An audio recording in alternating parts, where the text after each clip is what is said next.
Amén. Muy bien.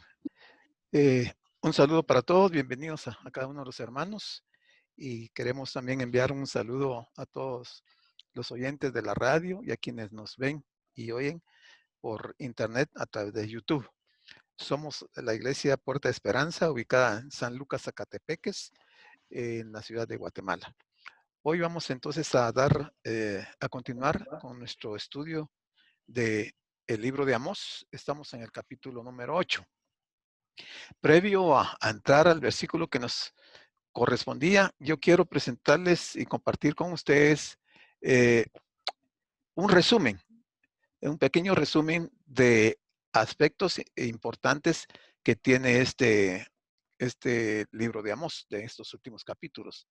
Entonces, el capítulo 8 habla de dos visiones finales de destrucción de Israel. Entonces, una de las visiones que ya vimos fue la visión de las langostas. Todas las visiones están relacionadas con asuntos de la vida diaria. También puede ser que, dice, hay otra persona que pudo haber visto algo semejante sin darle mucha importancia. Hablando de la visión, puede ser que hayan personas que hayan visto algo similar, pero que no le dieron la importancia como Amós lo hizo. Dice, pero Amós vio la mano de Dios obrando en el pueblo de Dios. Esto es en relación a la visión de las langostas. Ahora, si vamos a la visión del fuego, esta es la segunda visión y es la de un enorme fuego que destruye gran parte de la tierra cultivable y deja al pueblo sin comida y sin vivienda. La segunda visión, la del fuego. La tercera visión era la de la plomada. Y podríamos nosotros decir que necesitamos una plomada y debe ser la plomada de Dios. En este caso, la plomada de Dios es la palabra, la misma palabra de Dios. Luego vimos la cuarta visión, que es la visión del canastillo de fruta de verano. Y ya solo nos queda una visión para completar las 5 que ha tenido el profeta Amós. Entonces, el libro de Amós lo podemos dividir en 3 secciones. La primera sección es el juicio contra las naciones, que están en los capítulos 1 y 2. La segunda división es la condenación a Israel en los versículos 3 al 6. Y tenemos, por último, la visión del destino de Israel en los versículos 7 al 9. Hablando del juicio contra las naciones, ahí vimos 8 profecías. Profecías que fueron a las naciones gentiles. También se mencionó y se habló ahí de los castigos para los vecinos de Judá e Israel. Y vimos el juicio contra las naciones paganas en estas profecías. En la segunda sección de la condenación a Israel, vimos 3 sermones. Uno al reino del norte de Israel, el otro es mensajes proféticos para Israel, y luego vimos lo que fue las maldades de Israel. Y en la tercera división vimos, bueno, vimos o resumimos las 5 visiones. A través de ellas vimos la dramática revelación que Dios le da al profeta Amós. Vimos las visiones amenazantes contra Israel y vimos el destino final de Israel. Y por último, también vimos la parte de las promesas de restauración. Todo esto fue lo que vimos o estamos terminando de ver, porque ya la primera y segunda sección ya la vimos, ya estamos en esta tercera sección. Pero también quiero presentarles aquí este cuadrito. Hablando de las visiones, aquí está la primera visión, la segunda, la tercera, la cuarta y la quinta. Y ahí están los capítulos y los versículos que comprenden estas visiones. Con relación a la visión, en la primera, que fue las langostas, en la segunda visión vimos lo del fuego, que también tenía una parte de sequía. En la tercera visión vimos la plomada. En la cuarta, el canastillo de frutas. Y en la quinta, la última visión va a ser la del santuario. Ahora, ¿dónde ocurrieron estas visiones? La primera en el campo, la segunda también en el campo, la tercera en la ciudad, la cuarta en la ciudad y la quinta también en la ciudad. Ahora, ¿qué hizo el profeta en cada una de estas visiones? En la primera visión, el profeta intercedió y Dios les, ¿cómo se llama? Les concedió al siguiente año, después del primer juicio, que pudieran tener sus cosechas. En la segunda visión, la del fuego, también el profeta intercedió y solo en el primer año tuvieron ese juicio del incendio y en los siguientes años ya nada, por la intercesión que hace el profeta. Pero a partir de la tercera, cuarta y quinta visiones, el profeta ya no hizo nada, ya no intercedió. Y no intercedió porque se dio cuenta que los juicios de Dios eran justos. Y entonces ya desistió porque sabía que el juicio, que la visión, pues, y el juicio que Dios había decretado tenía que cumplirse. Ahora, ¿qué hizo Dios en la primera visión? Hizo cesar las langostas. En la segunda visión, hizo cesar el incendio. En la tercera visión, no cesó. En la cuarta, tampoco. Y en la quinta, tampoco. Y obviamente porque aquí ya el profeta ya se había dado cuenta de que los juicios de Dios tenían que llevarse a cabo.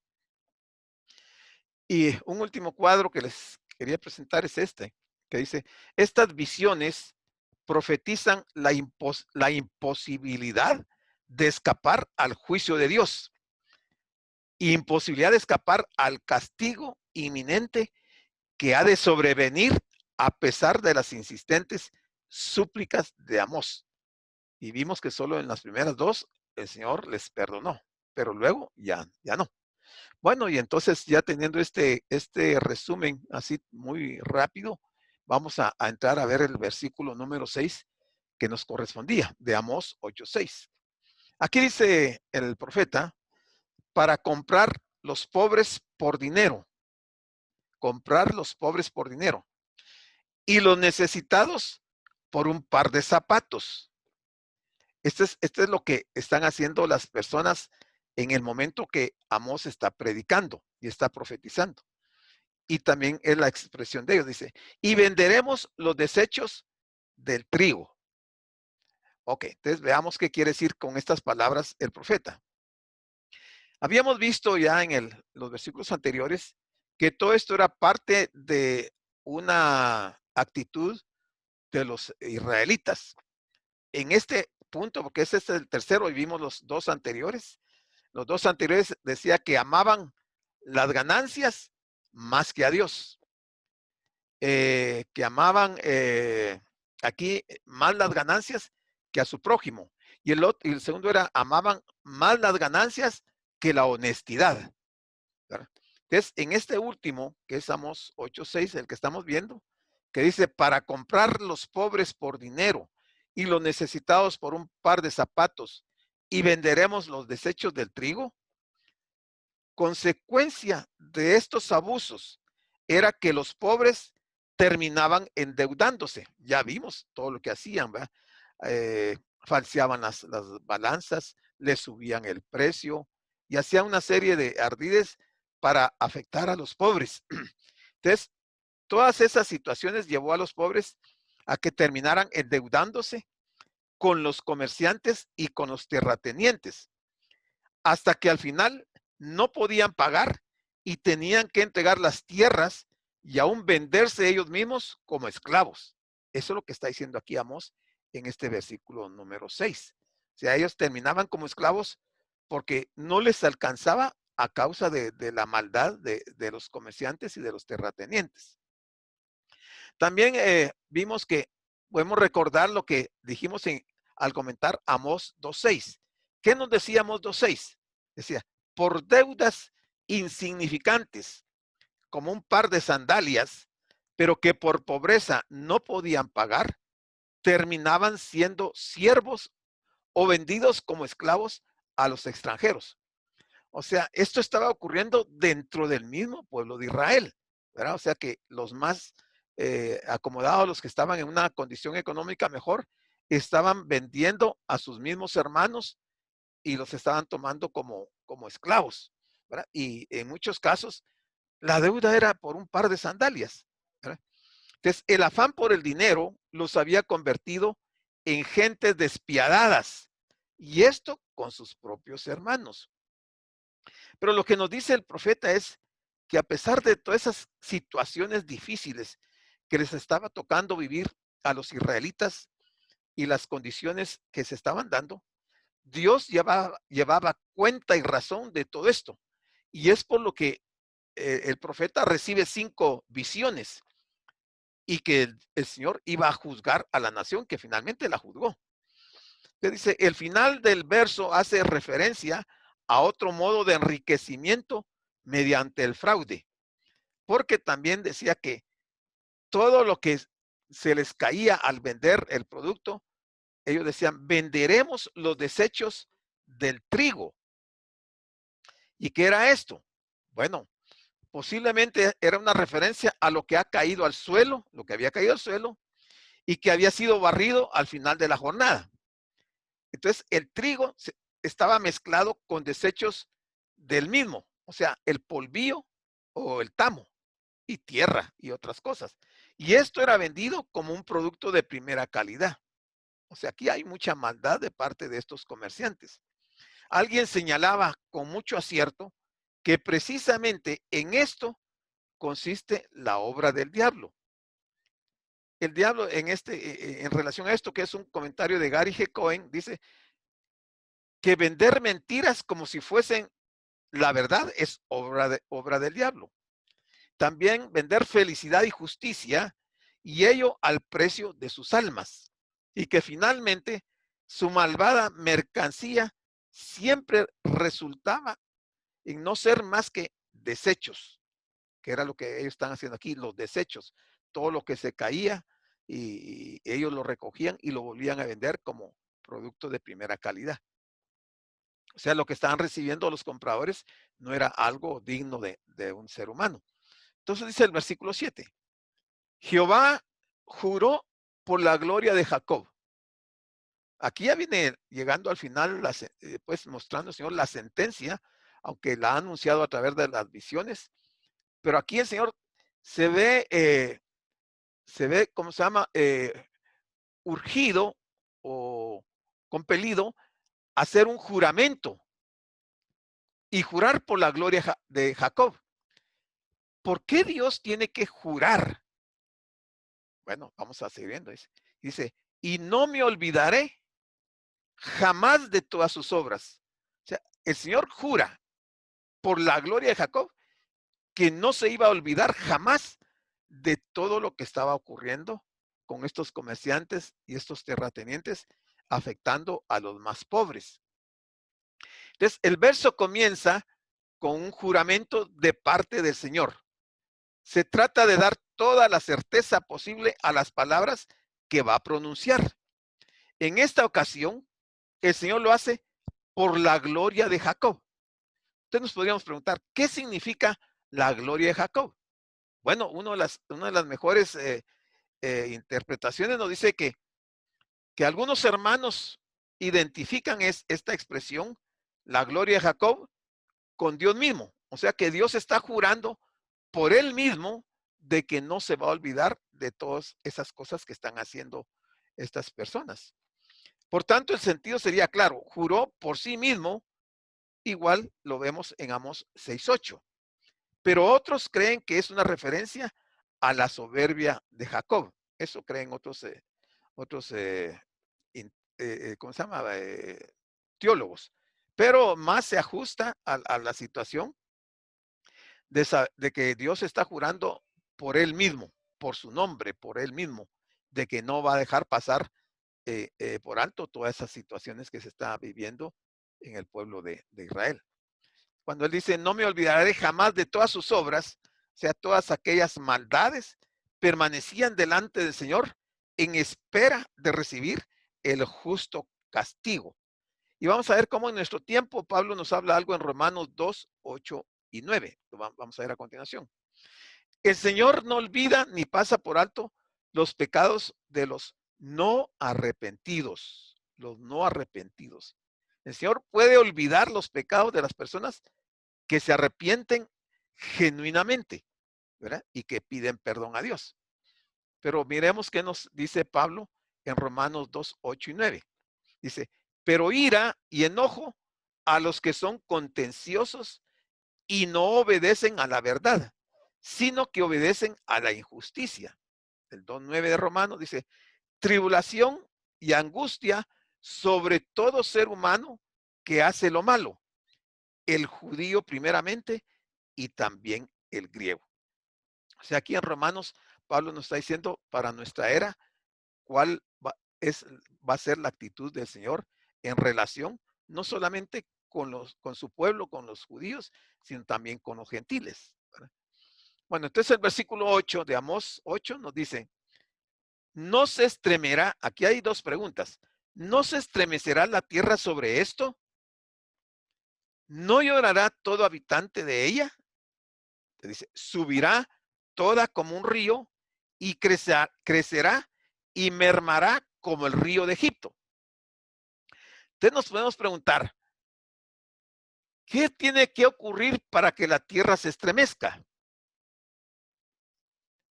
Y el Señor está hablando de algo muy específico, que en estas palabras así sencillas, quizás nosotros no lo comprendamos exactamente. Amós 8:9 lo vamos a aclarar ahorita. Amós 8:9 dice, acontecerá en aquel día. O sea, aquel día no es el día de la segunda venida del Señor. Es el día en que iban a llegar los asirios para llevarse cautivo al pueblo de Israel. Dice, acontecerá en aquel día, dice Jehová el Señor, que haré que se ponga el sol a mediodía y cubriré de tinieblas la tierra en el día claro. ¿De qué está hablando? Para que el día se oscurezca al mediodía y que el sol se ponga, o sea que el sol ya no alumbre. Aquí tenemos la interpretación. Veamos, son fenómenos naturales que Dios permite como parte de su juicio sobre Israel. En el versículo 8, lo que está describiendo es un terremoto. O sea, si la tierra se va a estremecer, será a consecuencia de un terremoto. Y eso iba a ser en los días de que llegara Siria. Y sus consecuencias del terremoto, porque decía que iban a llorar y se iban a lamentar, esas son las consecuencias de ese terremoto. La gente entraba en pánico cuando había un terremoto. Ahora, el versículo 9 se está refiriendo a un eclipse de sol. Si el sol se va a oscurecer a mediodía y la tierra se va a oscurecer, es porque va a haber un eclipse solar. Es como si la propia naturaleza estuviese revelándose ante el peso de tanta maldad de lo que estaba ocurriendo tanto en Israel como en Jerusalén en días del profeta Amós. Lo terrible del juicio que ha de venir es descrito en términos de vívidas imágenes relacionadas con dos fenómenos naturales que siempre causaron terror a los antiguos, los terremotos y el eclipse de sol a mediodía. Y podríamos ir a ver también Amós 5, del 18 al 20, que está hablando de algo similar a esto. O sea, el Señor está enfatizando que toda la maldad de los israelitas de ese tiempo iba a ser castigada de muchas maneras, entre ellas con un terremoto y con un eclipse de sol. Y eso iba a causar pánico en la gente al llegar ese momento. Amós 8:10 dice, y cambiaré vuestras fiestas en lloro. Recordemos que ellos estaban dados a muchos festejos. Tenían divanes, tomaban vino en tazones, habían inventado instrumentos musicales, habían compuesto muchas canciones y se daban una vida de lujo. Eran muy ostentosos, vivían en palacios de marfil, otros tenían camas de marfil y total, vivían en una situación que pareciera que no tuviera nada de malo. Pero todo eso era consecuencia de la maldad de ellos hacia los pobres. Entonces, esas fiestas a que ellos estaban acostumbrados a realizar, el Señor dice que las iba a cambiar en lloro. O sea, iban a tener que llorar. Y dice, y todos vuestros cantares, o sea, las canciones, las va a convertir en lamentaciones. O sea, después de haber estado disfrutando de la vida ahí con un grupo de ellos y haciendo todo lo que hablábamos, al final iban a terminar lamentándose porque yo iba a cambiar esa situación. Y les dice también, y recuérdense que todo esto lo va a hacer el Señor y para ello está haciendo un juramento. Está jurando por su mismo nombre, por su misma persona, que esto el Señor no lo va a olvidar y que lo va a llevar a cabo. Y dice, y haré poner silicio sobre todo lomo. O sea, en lugar de vestidos de lujo, de fiesta, entonces van a tener que tener vestimenta de silicio y también que se rape toda cabeza. O sea, el dolor, la angustia iba a ser tan fuerte que no solamente iban a vestir de silicio, sino que iban a tener que raparse en señal de lamento. Dice, y la volveré como en llanto de unigénito y su postrimería como día amargo. Volver como llanto de unigénito es cuando a una familia, a una pareja, se le muere el primer hijo. Cuando muere el primer hijo, el sentimiento de la pareja es muy fuerte. Y entonces dice que él va a volver como llanto en unigénito, su postrimería y como día amargo. O sea, la sentencia es muy fuerte y el profeta está siendo muy claro en transmitirle el mensaje al pueblo de Israel. Sin embargo, vimos que lo que ha hecho el sacerdote Amasías fue sacar al profeta, a decirle, vete a tu tierra, anda a profetizar a Jerusalén, ¿verdad? Este no es lugar para que estés profetizando, este es el lugar donde se reúne el rey, se reúne toda su gente.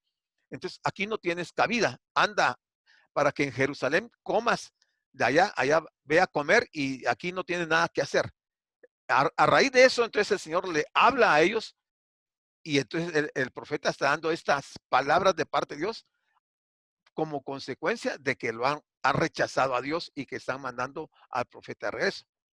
Este verso describe las consecuencias que tendrá el juicio descrito anteriormente. Podría ser como resultado de la guerra, cuando llegaran los asirios. Podría ser también por los terremotos y por el eclipse solar, o sea, los cataclismos naturales. Podría ser que esas fueran las consecuencias para ellos, en este caso, de lo que el Señor les está hablando. La vida disipada, o sea, la vida despreocupada, la vida llena de fiestas y excesos de todas clases darían paso al llanto de la muerte, porque les está anunciando, cambiaré vuestras fiestas en lloro y todos vuestros cantares en lamentos, en lamentaciones. Vestirse de silicio sobre todo hombro, y que se rape toda cabeza, les está diciendo que los ricos vestidos, los lujos y los ungüentos, perfumes que usaban, que tanto gustaban, se verían cambiados por ropas toscas y cabezas rapadas y sucias. Los antiguos expresaban el luto y un profundo dolor de esta manera, o sea, con silicio y rapándose la cabeza. Y aquí el Señor se los está anticipando. Tercero, dice, lo amargo del dolor que sufrirá el pueblo es comparado con llanto de unigénito. El llanto amargo que surge del corazón que ha perdido no solamente un hijo, sino el único que tenía. Va a ser un dolor muy fuerte. Cuarto, toda esa vida está basada en la explotación del débil, en el abuso, en la vida despreocupada e impía que terminaría como un día amargo, como un día de luto y como dolor inexpresables. Cuando habla de los cantores, quizás se está refiriendo a los cantos religiosos entonados en el templo.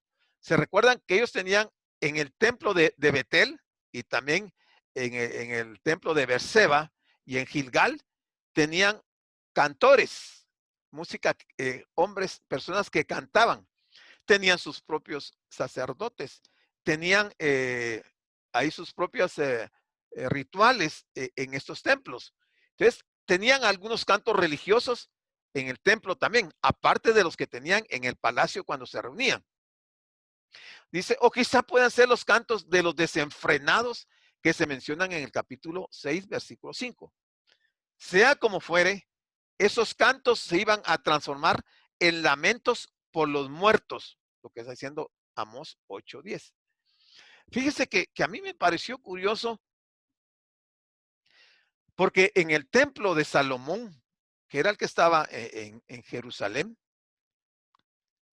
yo no sé si ministraban algo ahí en ese templo, si habían levitas ahí, porque la tribu de Leví se fue dentro de las 10 tribus que se fueron para Israel.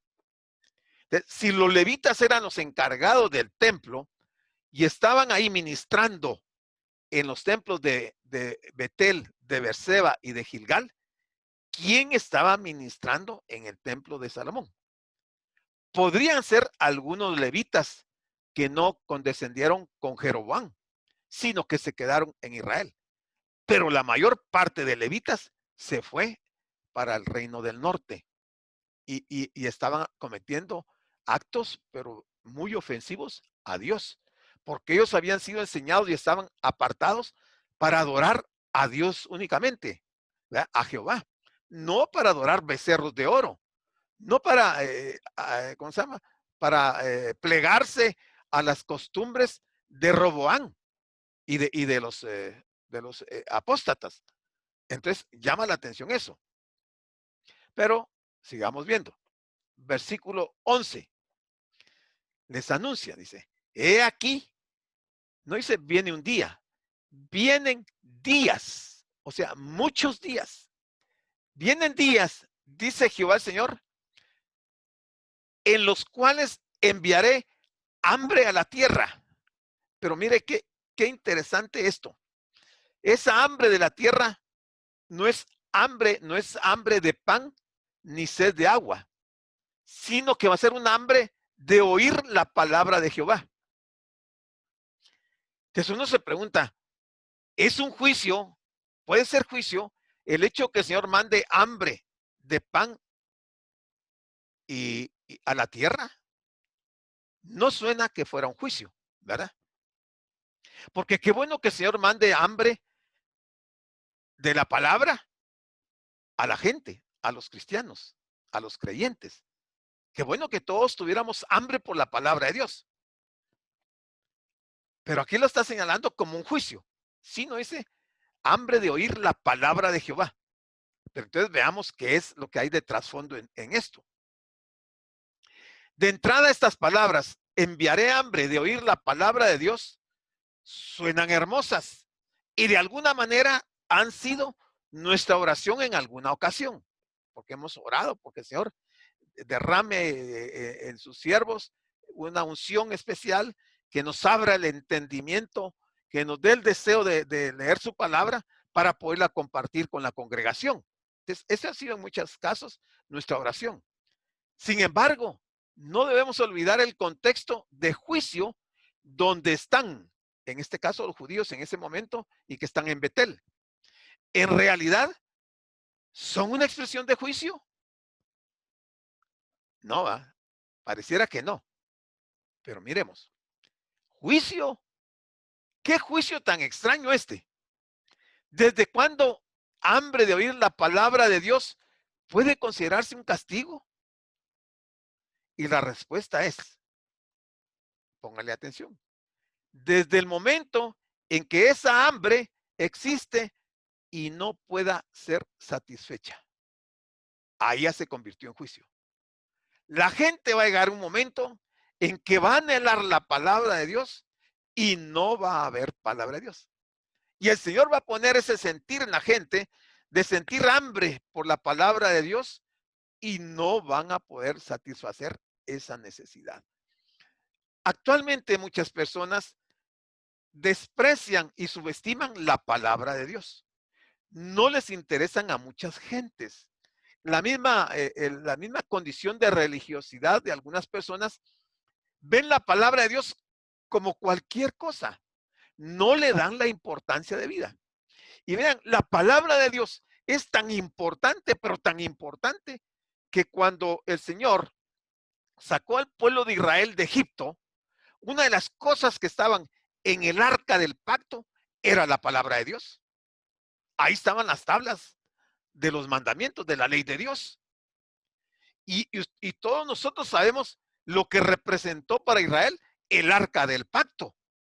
¿Cuántas situaciones conflictivas Israel no las resolvió por llevar el arca del pacto y que siempre iba al frente del ejército de Israel? O sea, la palabra de Dios es sumamente importantísima. Y nosotros muchas veces no le damos ese valor a la palabra de Dios. Como la tenemos una Biblia, tenemos 10 Biblias en la casa y por la radio oímos la palabra, por la televisión. Hemos llegado al punto de que nos hemos vuelto indiferentes a la palabra de Dios. Y aquí el Señor dice que va a mandar hambre de oír la palabra de Dios, pero esa hambre no se va a poder satisfacer. Algunos piensan que el significado de estas palabras es que Dios iba a retirar sus profetas de Israel. Y yo estoy de acuerdo con esto, porque recuérdense que llegó el momento en que ya no hubieron profetas. ¿Qué sucedió con Israel en los 400 años del silencio de Dios? ¿Qué pasó con los levitas durante esos 400 años, habiendo estado ellos acostumbrados a estar día y noche en el templo ministrando la palabra de Dios? Y esto llegó a su cumplimiento. El Señor iba a retirar a sus profetas de Israel. De tal manera que viendo ellos la inminencia del castigo divino, ellos debieron de haber buscado la palabra de Dios. Y que en ese momento, cuando el Señor retirara a sus profetas, iban a buscar a los profetas, pero ya no la iban a encontrar. Ya no iban a haber profetas. O sea, el Señor suspendió el ministerio profético por 400 años al pueblo de Israel. Yo me imagino que cuando ya estaban al final de los 400 años, el pueblo de Israel ha de haber estado clamando a Dios para que apareciera algún profeta. Y ha de haber sido algo extraordinario cuando apareció Juan el Bautista, que fue el último profeta. Recuérdense cuánta gente siguió a Juan el Bautista y con qué anhelo mucha gente iba detrás de Juan y no le importaban, porque Juan ministró mucho en el desierto, de ir al desierto a buscar porque querían oír la palabra de Dios. Y esto se va a repetir. Dios se volvería sordo ante el clamor de ellos, de manera que se desesperarían buscando la palabra que durante tanto tiempo ellos habían despreciado. Probablemente el juicio consiste en que perderían toda capacidad espiritual para escuchar y para entender la palabra de Dios. Iban a perder toda esa capacidad espiritual como parte del juicio. Este escritor Campbell Morgan dice, la palabra de Dios puede todavía ser pronunciada. Los pastores están hablando todavía. Los escritos son todavía leídos, pero el pueblo no oye las voces. El hambre de oír la palabra del Señor describe una condición de vida en que el mensaje de lo invisible no es escuchado. Esto escribe este compositor Campbell Morgan. O sea, los profetas menores han sido ignorados también. Tanto se habían resistido a la palabra y tanto la habían menospreciado que ahora, aunque la desearan, no podían escucharla. Y bien dice un refrán, ¿verdad? Que uno no aprecia las cosas hasta que se pierden. No se da cuenta uno lo que ha perdido.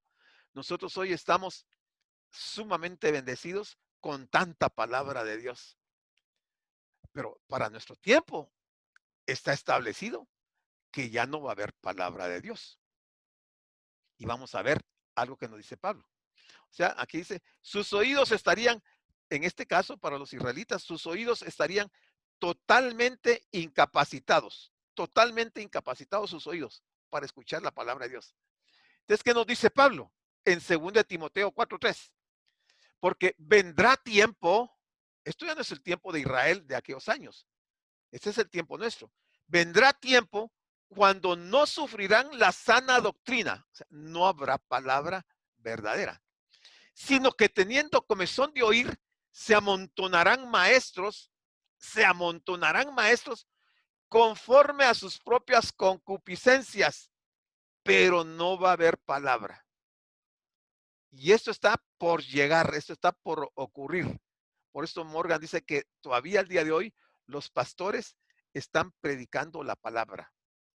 Pero acá nos dice Pablo, nos dice la Biblia, que va a venir este tiempo. Nos dice el versículo número 12. E irán errantes de mar a mar. Mire todo lo que hace la gente buscando la palabra. Irán de mar a mar. Recorrerán distancias muy grandes, muy largas. Desde el norte hasta el oriente discurrirán. ¿Buscando qué? Buscando palabra de Jehová y no la hallarán. Al igual que Israel no le prestó atención a Amós, a este juicio, igual le va a pasar al mundo de hoy.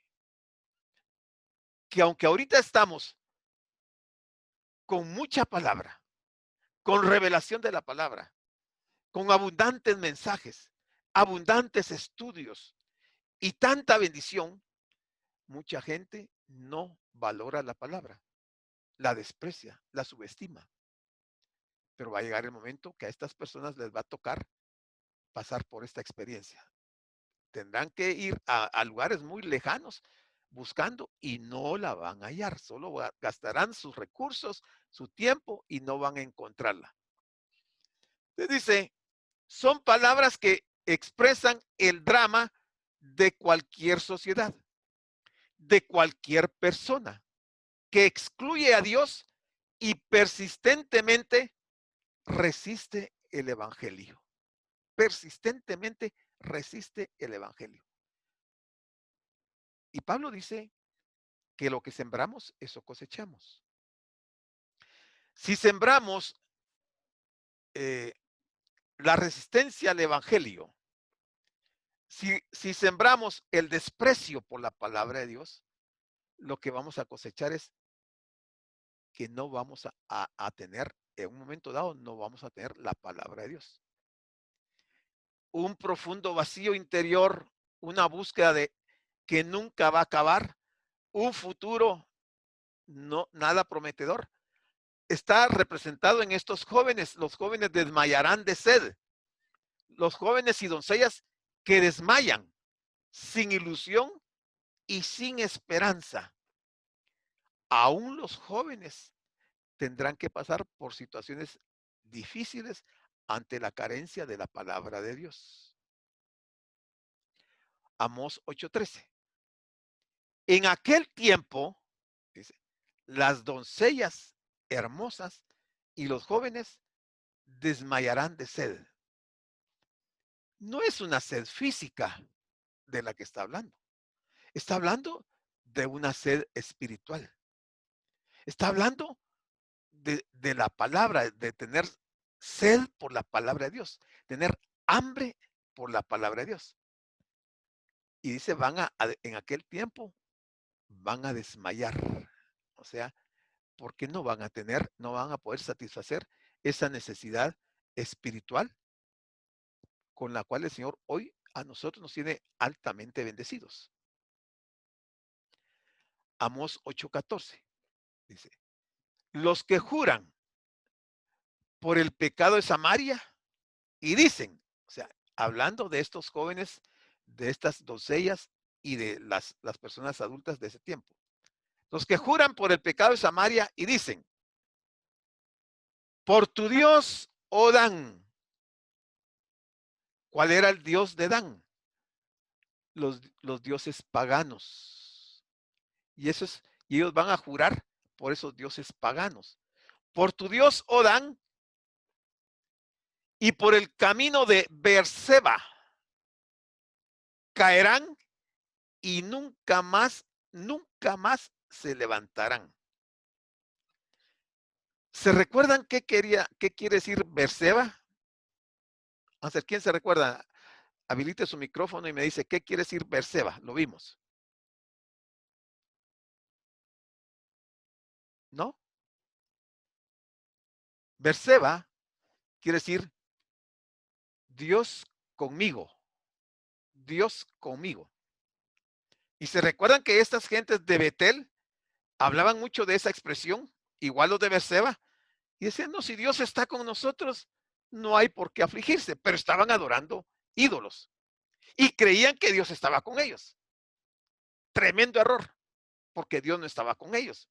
Entonces aquí dice que estos jóvenes y estas doncellas, estas personas, van a jurar por ese pecado de Samaria y van a decir, por tu Dios Odán, y por el camino de Beerseba caerán y nunca más se levantarán. El pecado de Samaria es posiblemente una referencia al culto a los becerros de oro que ahí se estableció. Realmente, cuando uno estudia la historia de Jeroboam, al principio pareciera que la justificación del levantamiento de Jeroboam en contra de Salomón, porque se levantó en contra de Salomón, después de que había sido como el hombre de confianza de Salomón para la edificación del templo, y luego que muere Salomón y queda su hijo Joram, dice que la gente, el pueblo de Israel, fue a pedirle al hijo de Salomón, a Joram, que les redujera los impuestos, porque Salomón se los había incrementado mucho y el pueblo ya estaba desesperado por esa carga tributaria tan alta. Entonces se organizaron y Jeroboam fue la voz cantante y llegó a hablar con Roboam y le dijo, bájanos los impuestos, redúcenos los impuestos. Y Joram le dice, voy a consultarlo, regresa y yo voy a consultarlo. Y se recuerdan que Joram consultó con los ancianos del pueblo y los ancianos del pueblo le recomendaron a Joram que sí les redujera los impuestos. Y le dijeron, es que tu padre les subió mucho los impuestos, redúcelos. Pero no contento con el consejo de los ancianos, Joram convocó a los jóvenes y les pidió su consejo, que qué decían ellos con respecto a la petición del pueblo de Israel. Y los jóvenes aconsejaron que en lugar de bajárselos, se los subiera más. Y cuando Jeroboam recibe esa noticia de parte de Joram, se rebeló en contra de Joram y todos sus seguidores, que fueron las 10 de las 12 tribus, se fueron con él y fue cuando el reino se dividió en dos reinos, el reino del norte y el reino del sur. Pero lamentablemente, tal vez la acción inicial de Joram de que se hiciera justicia con el pueblo de Israel resultó peor para ellos, porque los llevó a una adoración de ídolos. No les permitió que fueran a Jerusalén a adorar a Jehová, sino que se quedaran ahí en Beerseba o en Betel o en Gilgal para adorar becerros de oro.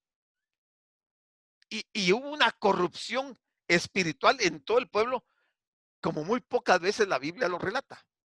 Y cayeron en semejantes cosas como es todo lo que Amós ha descrito en estos capítulos del libro de la profecía de Amós. Entonces dice que Dan y Beerseba eran lugares de peregrinación a donde acudían los israelitas del norte. Dan y Beerseba eran lugares de peregrinación a donde acudían los israelitas del norte. Dan en el norte y Beerseba en Judá. ¿Para qué? Para practicar sus ritos religiosos que era una mezcla de lo enseñado por Moisés y los cultos cananeos idolátricos.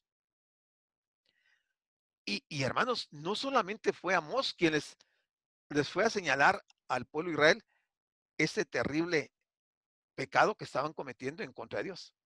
Muchos profetas se los hicieron ver, pero se habían cerrado tanto y se habían vuelto unos religiosos que no les importaba y creían que con acudir a adorar a esas prácticas de sus ritos religiosos, mezclando en parte lo de Moisés y en parte las tradiciones y costumbres de sus adoraciones idolátricas, el pueblo se extravió.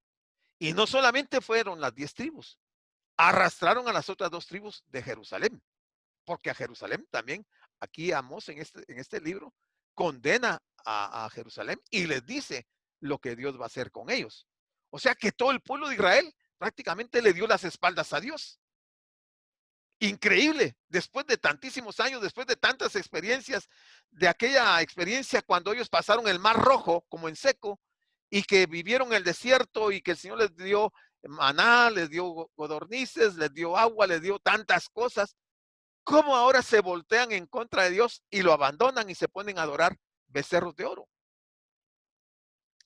La sentencia es clara, caerán y nunca más se levantarán. ¿Ok? Hasta aquí llegamos entonces con el capítulo número 8.